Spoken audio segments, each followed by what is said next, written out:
जनतेच्या मनातला विरोधी पक्षनेता मीच, भास्कर जाधवांनी विरोधकांच्या सोबतच स्वपक्षालाही सुनावलं।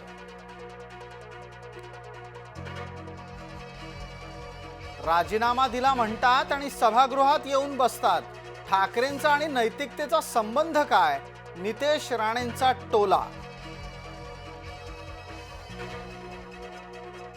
संतोष देशमुखला कट करून मारलं। न्यायालयीन सुनावणीच्या दरम्यान सरकारी वकिलांचा थेट दावा। गपगुमान चौकशीला हजर हो, मुंबई पोलिसांनी कामराला धाडला सांगावा। चौकशीतून सूट मागणारा कामराचा अर्ज पोलिसांनी नाकारला। सुषमा अंधारे आल्या अडचणीत।